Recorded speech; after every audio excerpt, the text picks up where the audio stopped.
En números redondos, los de la mínima perdieron apenas medio punto contra la inflación y los de la máxima 9 puntos de diferencia abajo de lo que dio la inflación oficial del Estado. Ahora, Miguel Bogiano, también, gracias por estar acá. ¿Cómo se explica esto cuando Alberto Fernández dijo que cumplió con la palabra y que le dio un aumento a los jubilados y efectivamente, como explica Trócoli, los jubilados pierden? ¿Cómo se le explica esto? Me parece que haya mucho que explicar. Él dice algo que no es cierto, nada más.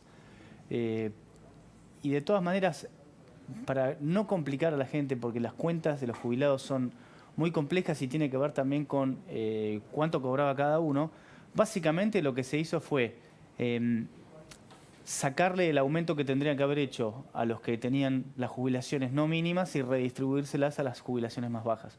Por eso es que el impacto en la jubilación mínima es mucho menor que en las más altas. Así que, además de que el Estado argentino les ha robado a lo largo de los años a todos los jubilados, ahora hay una redistribución unilateral hacia los que menos cobran en perjuicio de los que también han hecho sus aportes. Teniendo en cuenta además que muchos de los que cobran la mínima nunca jamás hicieron ningún aporte.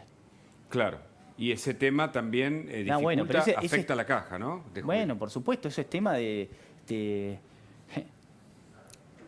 la riqueza ilusoria que uno cree que tiene Argentina. Porque, ¿cómo es lo de la riqueza ilusoria? Bueno, esta idea de que podemos crear jubilaciones porque pobre gente la merece, pero de algún lugar tiene que salir la plata. Entonces, Cristina Kirchner en su momento, ahora no me acuerdo los números, creo que fueron 2 millones de jubilaciones que creó de un plumazo. Y bueno, lo interesante es que los economistas a veces tenemos que marcar la dura realidad que ese dinero tiene que salir de algún lugar y no crece de los árboles. Y en este caso sale de los aportes de los otros jubilados o simplemente sale a través de la impresión espuria de dinero que se traduce en inflación, que la termina pegando a los más pobres, porque así funciona la inflación. Ahora, Trócoli, ¿es posible pensar que siempre se ajusta a los jubilados, más allá de los problemas de la caja, que obviamente todos reconocen, porque es el sector que tampoco puede defenderse o en general, digamos, no tiene agrupaciones detrás para salir a la calle? ¿Hay una mirada sobre ajustar a aquellos que no saben o no pueden, no tienen las herramientas para defenderse lo suficiente? Creo que sin lugar a dudas, te voy hasta patear la pelota de vuelta, creo que la principal razón por la cual se toca el bolsillo jubilado son dos y muy sencillas. Una es que es una parte muy, muy importante del gasto público, número menos, la mitad de la plata que gasta el Estado la gasta en jubilaciones. Entonces, tocar esa caja significa, con un pequeño cambio, una gran diferencia para el presupuesto. Esta es la tentación más obvia. Y por el otro lado, la única respuesta que tienen los jubilados es ir a juicio. Badaro, para decir el nombre común y recordado, 1 millón de personas a partir de 2006 fueron a reclamarle al Estado una situación muy similar a la de ahora, un atraso significativo en las jubilaciones, y lo que significó es que la justicia le dio de a uno la razón. Esto significa 1 millón de casos, 1 a 1, a lo largo de mucho tiempo, pagado con cuentagotas y con no solo con demora, sino que pagado con una tasa de inflación que se comió aproximadamente 40% de la deuda, para que tengan una idea. Esto es, no pagar a los jubilados resulta muy barato, incluso para aquellos que hacen juicio. Te doy un número que mencionaste así al pasar. Datos a casi un año para atrás. Marzo del año pasado, machete de por medio, por eso te lo puedo decir. Sí, no, por supuesto. 3,5 millones de jubilados sin moratoria, 3.200.000 con moratoria. Estos son los jubilados casi en su totalidad sin aportes, y esto sin contar los que tienen, además de la jubilación, la pensión de arriba y cosas por el estilo. Es decir, en números redondos, la mitad, 47% de los jubilados no aportaron. Ahora, Federico. Yo escuchaba estos días, a propósito de la condena de Vudú, decir que bueno, todas las reacciones contra Vudú es porque él hizo justicia, entonces como justiciero, ahora lo están castigando. Así es como van forjando el relato. ¿Cuál fue el papel de Vudú en realidad, digo, para este sector en particular y para la economía en general? Para los jubilados, Vudú lo primero que hizo, que lo defienden como un acto de justicia, fue defender a las compañías de seguro de retiro en su momento. Esto, si se quieren, es un poco técnico, pero cuando se eliminaron... El famoso tema de las AFJP, ¿no? Exactamente, cuando se eliminaron las AFJP, Vudú fue, antes de ser director ejecutivo del ANSES, el que presenta un proyecto de ley, la 26222, que en ese momento se promocionó como la vuelta a reparto. Vudú fue la cara visible de ese movimiento, pero en realidad hay un artículo que dice eso y hay 8 que defienden a todo el sistema privado que tenía que pagar los retiros por invalidez y las pensiones de las AFJP que estaban completamente desactualizadas.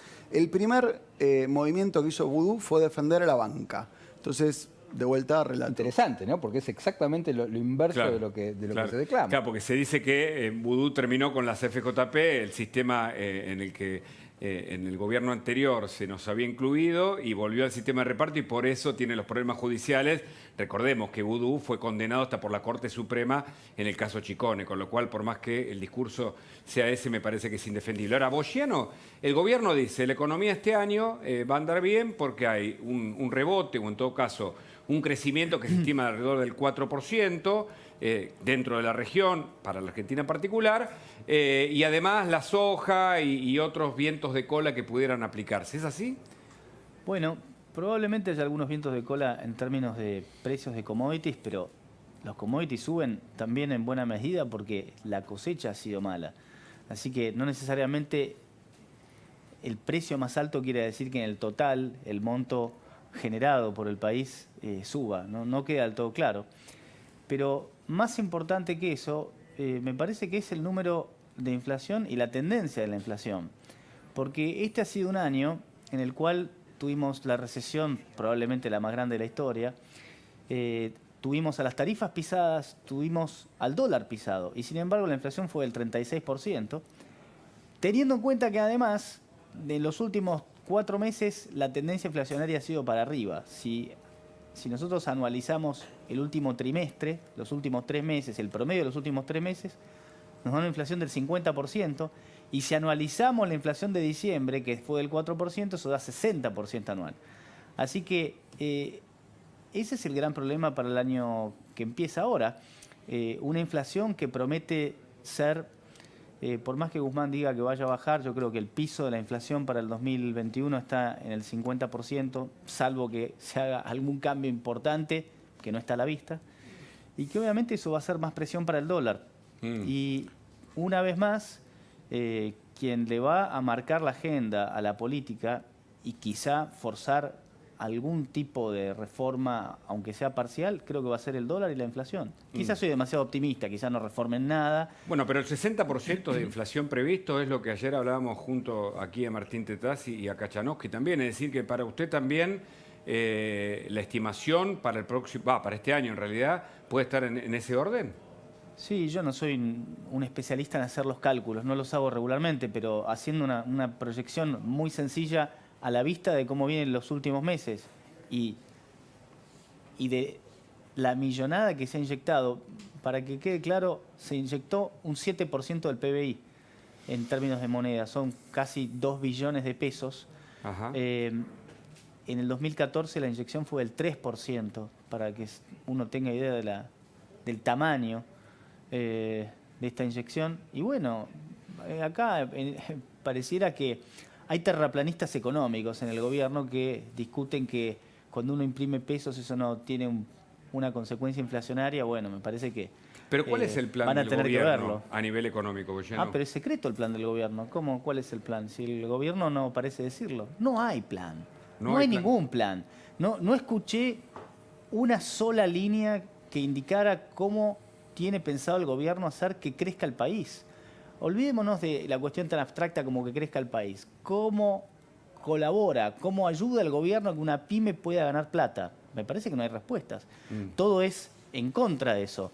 Todo es hacerle dificultades con regulaciones, con impuestos, con trabas. Bueno, y sin duda el mal manejo de la pandemia ha sido un desastre. Una cosa importante, ¿no? En México, cuando le preguntaron a López Obrador, que no estoy ni cerca de su punto de vista ideológico, qué pensaba de la pandemia, él dijo, pero yo no puedo cerrar a la gente. Ustedes saben dónde viven. Porque en México no ustedes están saben cerrando. lo que es México. Bueno, México es uno de los países que mayores contagios ha tenido, Sí. pero ha tenido otro grado de libertad y lo sigue teniendo hoy. Porque hizo una cuenta muy sencilla, pero muy importante. Yo no puedo encerrar a la gente porque destruyo la economía Y a la luz de los hechos, termina pasando que la gente se termina contagiando de todas maneras. Claro. Lamentablemente estamos viendo en Uruguay que los contagios están empezando. Es muy difícil pensar que esto se va a detener. Es decir, que ahora Federico nos va a dar los datos, además, porque hubo 12.000 contagios, ayer 13.000. Sí. Estamos con más contagios que con la cuarentena, con lo cual, Sí. evidentemente, la gestión de la cuarentena no ha sido muy satisfactoria y el perjuicio económico puede generar otros problemas, incluso sanitarios. Por supuesto, la cuarentena lo único que hizo fue demorar el problema, pero cristalizó el gran problema económico, lo acrecentó enormemente, y yo creo que de una manera inútil, porque no queda claro que, bueno, se evitó que colapsara el sistema, bueno, puede ser, claramente, pero ¿a qué costo? Y además, hay tantos interrogantes, ¿no es cierto? No sabemos si la vacuna rusa, de la cual no hay ningún tipo de recolección académica acerca de su funcionamiento, si va a tener o no algún efecto. Que está llegando, teóricamente, ¿no? O en todo caso, partió el segundo avión desde Rusia para acá. No, creo que no tiene sentido esperar que para este año tengamos una mejora del virus. Vamos a seguir conviviendo con este virus todo este año y probablemente una parte del año que viene, al menos. ¿Federico? Sí, las noticias en realidad son peores. El CEO de Moderna dijo que vamos a convivir con el virus para siempre. Sería interesante ver los docentes qué piensan hacer, si piensan suspender las clases para siempre. Claro, vamos a hablar de educación. Claro. Pero al margen de esto, Sí. a mí hay algo que me gustaría preguntarles a ambos, cada uno en su órbita. Y es lo mismo que le preguntaba a Santiago Kovadlov en materia de educación, ¿no? Yo me pregunto si se equivoca el gobierno, ¿no?, en materia de educación y en materia de economía, en este caso, o se proponen esto que estamos viendo, se proponen ir hacia Venezuela, se proponen ir a este tipo de economía llena de distorsiones. Digo, ¿es un error o esto es deliberado, ¿no? Y lo mismo pregunto en materia de jubilaciones. ¿Trócoli? Yo no me animo a hacer el análisis político así, sin más. Fede, perdón, que la pregunta. No, pero ¿qué ves de los jubilados? Pero que desde el además punto de vista de los necesitan? jubilados, sin lugar a dudas, hay relato, como decíamos recién, y hay un discurso que no coincide con la realidad. ¿A dónde nos va a dejar esto? No sé, pero te doy 2, 3 datos. Uno que me acordé recién cuando mencionabas el tema de la inflación.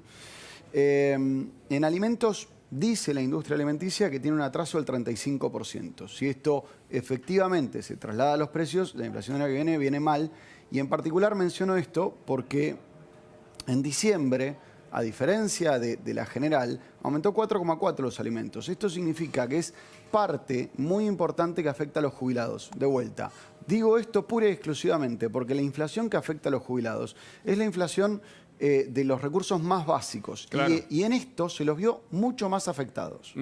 Con lo cual los jubilados, además que son personas de riesgo, necesitan tener otra capacidad que parece verse perjudicada con el detrimento de su ingreso, ¿no? Se ve muy fuerte y respecto del discurso, de lo que recién mencionabas, que no tenía aviso de realidad, el discurso no se conectaba con lo que en realidad pasó.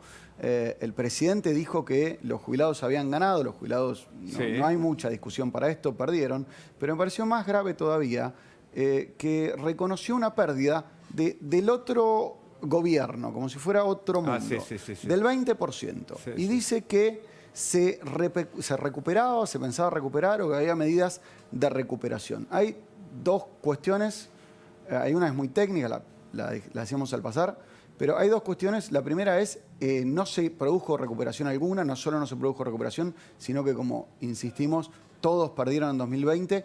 Y la fórmula de movilidad, que dicen que es la misma que se aplicó hace poco más de 10 años, no es la misma.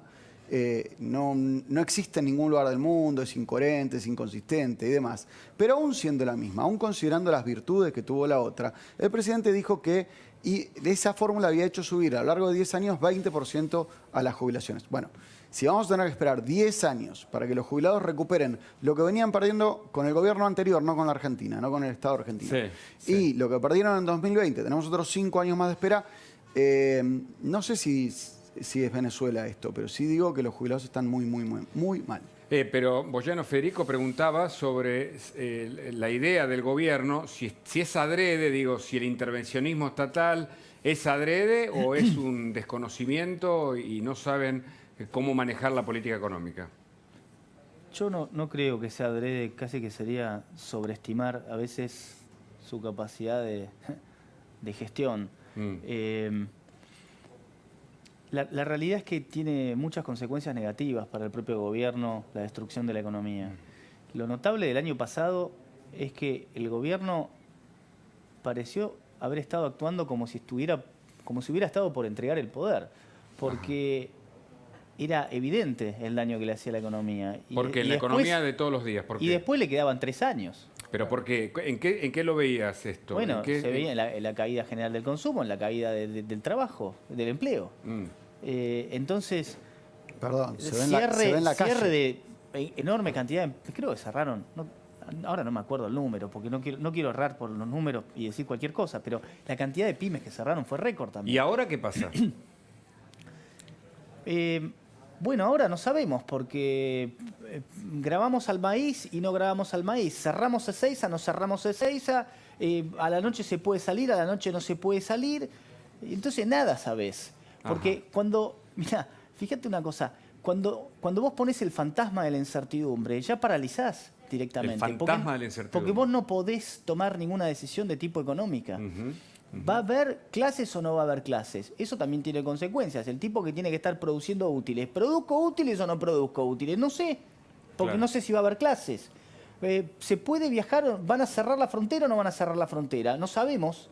Entonces, las agencias de viajes paradas, porque nadie quiere comprar pasajes, porque no saben si pueden ir o no. Ahí está el punto. El fantasma de la incertidumbre frena todo. Ajá. Frena prácticamente cualquier actividad. Entonces, simplemente el rumor de que sea una posibilidad hace que la gente decida no hacer nada. Y eso se te traduce a cualquier tipo de actividad. ¿Y el empleo? Y el empleo es consecuencia también de que vos puedas tomar alguna decisión de inversión. Que vuelvan los IFE o los ATP. Porque alguien... Bueno, pero lo que pasa es que el IFE y el ATP son los causantes de que hoy tengamos la inflación que tenemos. Porque si no, hagámosla más fácil. ¿Por qué vamos a darle IFE solamente a las empresas? ¿Por qué no triplicamos el IFE? ¿Por qué no le damos IFE a todos? ¿Por qué no prendemos la máquina al Banco Central full time y sacamos a toda la gente de la pobreza? Obviamente, eso es tan ridículo que no se lo cree nadie. Pero cuando uno lleva el argumento al extremo, queda claro que eso no resuelve la cosa y al final estaríamos pasándonos todo papelito de colores que no tiene ningún valor. Ahora, hay un sector del gobierno que lo ha dicho y lo ha escrito en libros que sostiene que la emisión no genera inflación. Bueno, Federico, ¿qué querés que haga? También hay gente que sostiene que la Tierra sigue siendo plana. Yo no discuto, no le dedico un segundo. ¿Qué va a hacer? ¿Hay terraplanistas en el siglo XXI? Bueno, para mí tienen más problemas psiquiátricos que otra cosa. Sí. ¿Guzmán es terraplanista en ese contexto? Guzmán no creo que diga que la inflación, que la inyección monetaria no genera inflación. Pero entonces, él el otro día dijo que la inflación del 4% en diciembre es una baja con respecto al gobierno anterior. Pero él está preso dentro de una maquinaria de relato. No es fácil ser Guzmán dentro del gobierno en el que está. Por algún motivo le habrá decidido ser ministro de Economía, le habrá convenido, habrá hecho su propia cuenta, probablemente de prestigio o no, de ver si conseguía algunas cosas buenas, pero después me parece que tiene que estar lidiando con vamos a decir, un montón de desinteligencias intelectuales con mucha gente de su propio espacio. Propio espacio, no hay un espacio de poder. Es un conjunto de tribus lo que llegó al poder, no es que ganó un partido. Es una coalición. Mira, es un grupo de gente que entiende muy bien la marcha peronista, dice todos unidos triunfaremos. Esa parte la siguen al pie de la letra. Después, cuando ganaron, Cristina Kirchner ni siquiera lo saludó a Massa arriba del escenario, porque probablemente se odien, pero no importa. El objetivo era ganar, objetivo cumplido, y después vemos cómo nos peleamos, porque están en eso, ¿no? Me hiciste acordar a un detalle, en realidad, dentro de todo esto, que es el proyecto de salida de economía de movilidad de los jubilados le restaba un 5%. El aumento que se había dado a marzo se daba a cuenta, el aumento de diciembre se daba a cuenta del aumento de marzo. Eso es línea directa del ministro de Economía, eso es lo que firmó el presidente de la Nación y se envió al Senado. Duró 48 horas. Pero hay tantas cosas, ¿no es cierto? Esto afecta, pero decíamos, a la mitad del acordate que presupuesto. Guzmán dijo, no vamos a endurecer el cepo, y a los 7 días lo estaba endureciendo. Es decir, el valor de la palabra es cero. Claro. Es cero. Entonces, eso también impide... Eso es como la versión más inmediata de la inseguridad jurídica. Porque inseguridad jurídica quiere decir, no sé si me van a cambiar las reglas. Acá lo que sabés es que no hay reglas. No hay Que reglas. te pueden cambiar mañana. ¿Puedo abrir de 6 o no? ¿Puedo viajar en avión de cabotaje? Sí o no. Claro. Pues, si me fui de vacaciones a Neuquén, ¿puedo ir a Bariloche? No sé, depende de quién, del policía, si te deja o no. Fui a Mar del Plata, ¿puedo ir a Miramar? No sé, a ver, es todo un delirio. Sí, sí, de hecho a nivel restricciones no sabemos bien cómo van a seguir los próximos meses. Nadie sabe. No hay reglas, pero hay datos, y los datos los tiene, como siempre, son muy buenos. Silvina Martínez. Hola, Silvina, buenas noches, gracias por este contacto, como siempre. Contanos tus novedades, por favor. Bueno, mira, ¿qué es lo que se viene en el marco de la justicia, ¿no? Que siempre Claro, venimos la hablando. justicia ¿Cuál es amiga, ¿no? La nueva justicia. Exactamente. La que surge Kovadlov del decía. informe de la Comisión Meraldi, que fue a fines del año pasado, que mucho no se supo, hubo un resumen. Bueno, accedimos a este informe. Mirá los datos que surgen y lo que se viene en los próximos proyectos a presentar en extraordinarias y en ordinarias. Una nueva ley orgánica para la Corte Suprema. El ojo está puesto en el alto tribunal. A Cristina no le gusta lo que resuelve, no le gusta el presidente Vudú, y es un objetivo. Agenda de casos en la apertura del año judicial. Lo que buscan es que al comienzo digan todos los casos que van a tratar, para que la Corte no saque un conejo de la galera en la mitad del año o en el medio de un año electoral. Es otra de las cosas que van a proponer.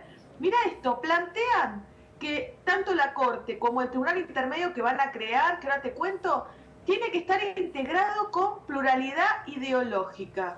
A ver, los jueces tienen que ser imparciales, no los elegís sobre la base de su ideología. Va de suyo, así, pero claro, por supuesto. Tienen que ser buenos en lo que hacen y tienen que ser imparciales. De eso se trata.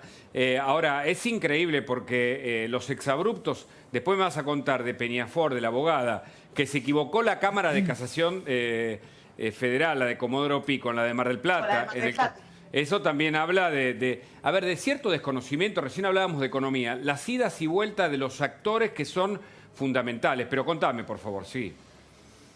No, y lo que vos decís, la gravedad que sea la directora de Asuntos Jurídicos del Senado. Es un funcionario público que a su vez sigue defendiendo a Amado Vudú. No puede ejercer la profesión por incompatibilidad, sin embargo está de los dos lados del mostrador en el Senado y atacando a la Corte, defendiendo a Amado Vudú o a quien sea. No puede ejercer su profesión. Te decía, integración con pluralidad ideológica, o sea, van a marcar a los jueces para que según ellos sea un poroto para un lado, un poroto de los nuestros, o dos porotos de los nuestros y uno para el otro. Esta creación del tribunal intermedio que va a salir con un proyecto. A ver, no se trata de evitar que los juicios o que los juicios sean más rápidos, sino como no pueden elegir los miembros de la Corte, van a taponar a la Corte con este tribunal de diferentes salas, de diferentes materias, y escucha esto, la integración no va a ser como los miembros de la Corte con mayoría, sino como se designan los jueces federales comunes. Consejo de la Magistratura, el presidente elige uno y lo propone. O sea, nuevamente la manipulación. Auditorías en el Poder Judicial, modificaciones en la designación de jueces, otro que les interesa, lo que ya conocemos, el nombramiento del procurador y límite a su mandato, y algo que la obsesiona a Cristina, la oficina de las escuchas no tiene que estar en manos de la Corte, y siguen insistiendo en esta idea de Cristina de tratar de sacarle eso después de que se divulgaron las escuchas que la dejaron pintada tal como es. Kovadlov al principio decía que buscan una justicia adecuada al poder político. Y en este caso, como la Corte no resuelve conforme a los deseos y a los pedidos de Cristina Fernández y de otros ligados a ella en causa de corrupción, ponen un tribunal, lo repasamos para digamos, tenerlo bien claro, un tribunal que de algún modo está anterior a la Corte, pero que puede tener un poder real para manipular o para manejar cierto sector de la justicia, ¿es así? Exactamente, vos pensás que lo que quieren hacer es limitar los casos que lleguen a la Corte. Correcto. Hoy, si bien están limitados, competencia originaria en algunos casos, en otros vas por recurso extraordinario, es muy técnico, pero para que se entienda, lo que quieren hacer es poner un tribunal que vaya entre el juzgado de primera instancia, la Cámara, en todos los juzgados federales. Pensá que en el penal está a su vez la Cámara de Casación y vendría otro tribunal por encima, en los otros casos serían solamente 3. O sea, una causa te demoraría 20 años, pero lo que trataría es que, bueno, la Corte se le diluya el poder y designando a jueces amigos sería mucho más fácil para el kirchnerismo taponar y licuar, en este caso, el poder de la Corte y, bueno, también de los otros tribunales cuando no le resultan tan afines o tan adeptos a los intereses de Cristina. Ahora, la solicitada pidiendo el indulto a Vudú. Ahora es Milagros Sala la que le pide al propio presidente que actúe o que actúe conforme a una justicia que tiene que ser reformada porque no la beneficia a ella. ¿Qué significan estos intentos, Silvina, desde el punto de vista judicial? Bueno, vos pensás que además los ejemplos que buscan son de los peores del kirchnerismo, ¿no? Porque el caso Vudú, el caso Milagros Sala, hasta los propios, creo que no hay duda, si vos agarrás un estudiante de Derecho, te va a determinar lo mismo que fue la Corte o que está sucediendo en el caso Milagros Sala. Además, los dos tienen prisión domiciliaria en sus mansiones. O sea, investigados sin que puedan justificar su dinero. Sin embargo, el kirchnerismo se escuda detrás de estos personajes para plantear la idea de presos políticos. ¿Por qué? Porque tratan de encubrir o de que no lleguen a Cristina Kirchner, ¿no? El objetivo final es la impunidad de la vicepresidenta, las solicitadas, o la idea de un acuerdo político, como planteó hoy Milagros Sala, para que el presidente se ponga al frente y logre el acuerdo político para que ella recupere la libertad plena, digamos, sin esta prisión domiciliaria, lo mismo que sucede en Vudú, la verdad que es muy cuestionable y dramático para las instituciones de la Argentina. De todas maneras, repasamos rápido el calendario que comienza ahora después de la feria judicial, que tiene la causa de obra pública, donde Cristina está acusada de ser jefa de asociación ilícita, de una asociación ilícita para beneficiar al Grupo Báez en la obra pública, 51 obra pública. Comienza en una ronda de testigos y va a transcurrir durante todo este año. Esa es una causa importante, ¿no? Exactamente, y atención, que el testigo más importante va a ser Alberto Fernández. Está citado, está propuesto y seguramente le toque declarar este 2021 año electoral.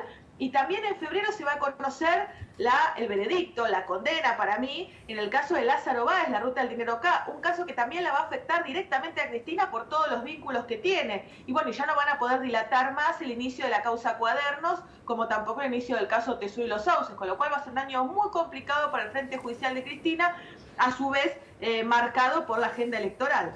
Muchas gracias, Silvina, como siempre. Un abrazo. Gracias. ¿Me dejas comentar un segundo algo de eso? Dale, que tenemos a Pablo Belluto, el ex secretario de Cultura, conectado. A ver, sí, te escuchamos. El comentario es que si proyectamos un año que va a ser malo económicamente, sí, no es difícil esperar que tenga malos resultados en las legislativas, con lo cual el gobierno tiene tiempo de descuento hasta las legislativas para tratar de meter algo, porque si tiene malos resultados en las legislativas, la justicia enseguida empieza a olfatear el fin. Un año que viene muy movido, porque